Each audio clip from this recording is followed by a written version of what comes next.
I can't tell you how good Nike Air Max 1s have been to me and to my channel, which came as a big surprise to me. It's not one of those shoes that people look back on and think Nike Air Max 90, Nike Air Max 95, Nike Vapor Max, those kind of things, big shoes. The Nike Air Max 1, for me, when I first started this channel, I was kind of like, you know what, I'm not so sure that there's people out there who want to see Air Max 1 videos and stuff like that, but that's not how I rock at the channel. What I do is I pick the shoes that I like and I tell you about them, and it turns out that I'm not the only one who likes Air Max 1s out there. Plenty of people are watching the content that I put out there about Air Max 1s, which surprised me and pleased me in equal measure. So when I saw this shoe coming along, it reminded me of two particular packs that have also dropped in the last 12 to 18 months or so, and it's a very clean looking shoe, and it's got one particular point on it that I think is very, very cool, and we'll get into all that today as we take a look at the upcoming release of the Nike Air Max 1 Spiral Sage.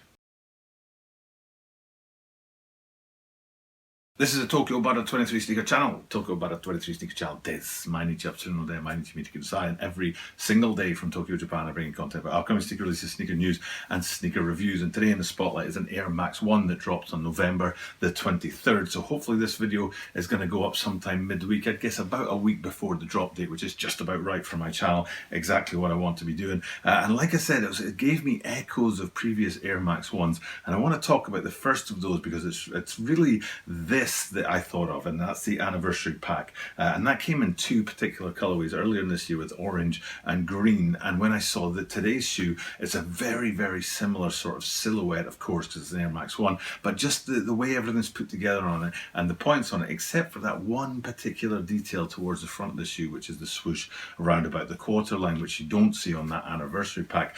So I was kind of racking my brain. I was like, I have seen that swoosh before in other shoes, and if it's not in the anniversary pack, where did I see it? And I think I saw it right here, and that's the Air Max 1 London, which came in a pack as well. I think it was maybe at the start of this year or the end of last year. It was quite a while ago that I did that video, but I loved that shoe, the Air Max London, London being my hometown where I was born before I moved up to Scotland when I was 6, and then out here to Japan when I was 23.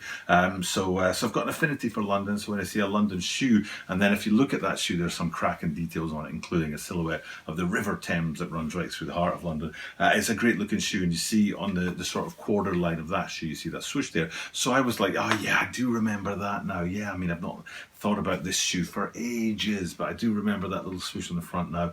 I wonder if it's the same on the Amsterdams, which is the sister shoe to that London. And I had a look back at the Amsterdams. I was like, of course it's not a swoosh on the quarter line of them. It's 3 crosses, which I think I was right. This is going from memory, but the shield of arms that represents Amsterdam has 3 crosses on it, and those crosses you can see instead of that little swoosh. So if we come back to today's shoe, the Spiral Sage, looking at it as a big shoe, just a one-off, not going into the little details, looking at the whole thing, that little swoosh on the quarter line and that light white color to go with the rest of the shoe, it just triggered a few memories for me. I'm sure there are other shoes out there as well, other Air Max 1s that have had a swoosh in the that front half of the shoe towards the quarter line of the toe box. Definitely let me know in the comments down below if there are other significant Air Max 1s out there that have that. I'd really love to know. And then the second thing really I want to look at before we get into details like specific parts of the shoe, again we're staying whole shoe, it's a very interesting color of green. I can't really put my finger on what it would be. It's definitely not lime, it's definitely not what you'd call like grass green or solid green. There's a sort of muddy effect to it. It's almost got a kind of earthy feel, which makes me think of my good friends over at Hike and Deep, one of my favorite channels on YouTube. Very outdoorsy, the Authentic Outdoors channel. Definitely check those guys out. But that kind of darker green feel to me, muddy green feel to me. I was trying to put my finger on it, so I did some research about Air Max 1 Spiral Sage, and what came out was this, which was surprisingly green. And I'm like, that isn't what it looks like in the pictures that I've seen. It's definitely muddier in the pictures I've seen, whereas that's kind of a full-on green. So we're talking when you get them in hand is when you'll really know what that green feels like, what that pop of green on there does. So so there's a few things to think about before you decide to pull the trigger on these ones, and hopefully I'll be able to walk you through the shoe today and tell you all the points to look at that will tell you whether or not you should go and grab yourself a pair of these. So let's start off on the lateral side and look at the 3 different colors on there. I'll just call it green for the ease sake instead of muddy green or pea green or whatever you want to call it. Grey and white. And the significant thing about those 3 things is that they're all in leather, which is not common on an Air Max 1 or any Air Max really. Usually there's a bit of mesh somewhere. If you think of Air Max 90s on their toe box, the mesh that holds the toe box together, which is usually wrapped in leather on the outside edge of the toe box. But these guys today, it's all leather, which is one of the signature features of the shoe, and I think that's what's going to elevate it above for most people. And it's hard to make out. I've got a picture of the toe box here, and it's very, very difficult. Even not green screen. Now the green screen might make it impossible, but I'll do my best to zoom in and show you guys that toe box, the white on there, is also in leather and not mesh. Being white, it's very difficult to see any definition on it. And it's the definition that would tell you it's leather rather than mesh. But it's very, just like I said, elevates the shoe a little bit, puts it up there in that kind of clean sort of, there's a word for it I'm looking for, it's like deluxe. Yes, deluxe isn't the right word though. But it definitely has that kind of special feel about it because of those three hits. And then if you go back along the shoe a little bit to the midfoot, you get a chance to see those three colours and three leathers in contrast together alongside that green swoosh, the grey sort of midfoot.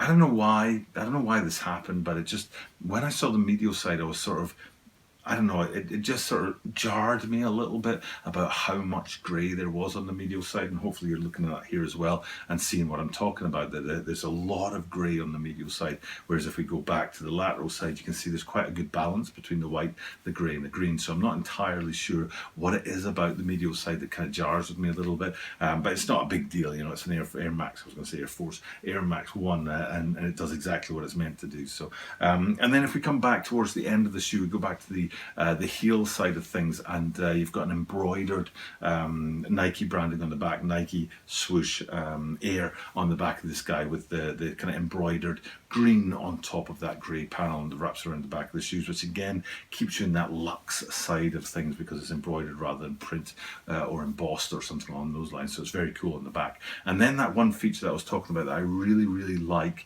and I don't know why this kind of tickled me, but it certainly did. It was one of those things that when I saw it, it just was like, I just feel that. I don't know what it is. And I'm talking about the outsole. Pretty unusual to think about an outsole in three different shades. Air Max 1s with that little tiny bit of green at the front. It's a tiny little bit of green that kind of rolls out onto the toe roll, and it doesn't dominate the outsole at all. But then further back, you've got the two different colours, the black and the forefoot, white in the middle area and towards the heel, and then the black wrap around on the heel, and it's just, I think it's that hit of green on the front end that gives it that extra bit of feel for me, and that was the bit that I looked at and said, you know what, that's a little bit cooler than normal, than needed, and I like it very much. So coming back out to look at the whole shoe, it's a very cool little shoe. The Air Max 1 is such a sort of discreet shoe. It's kind of under the radar, and that's kind of what I like about it. When you look at, for example, the Sean Wotherspoons with the Air Max 1 midsole outsole unit, and then an Air Max 97 upper, that's very much in your face, but Air Max 1s usually are a little bit sort of under the radar and a bit kind of discreet, and that's what I like about them. It's my kind of shoe. I don't really like shoes to be massive and popping in your face. I prefer them to be a little bit low down, and that's what you get with this guy. So, but there's surely more about it out there that people know and can tell us in the comments down below. I'm sure there's a bit more to do with the materials that make up the shoe, and a bit more to do with where it fits in with other drops. It's not just those anniversary pack that I talked about before, and it's not just that London Amsterdam pack either. I'm sure there's more to the shoe than meets the eye, so definitely let us all know in the comments down below if that is the case. For now though, time for me to sign off and just do what I do at the end of every video. We're getting very close to 2 years of consecutive non-stop content at the channel, which has been hard, but we're getting very close to that date, and I'm looking forward to it. We've already passed 2 years of the channel, but daily drops, that's coming in mid-December to celebrate 2 consecutive years without a single day miss. So we're looking forward to that. And with that being said, I get to say this at the end of every single video, which is I do this every single day, and that means that you are guaranteed to see me tomorrow.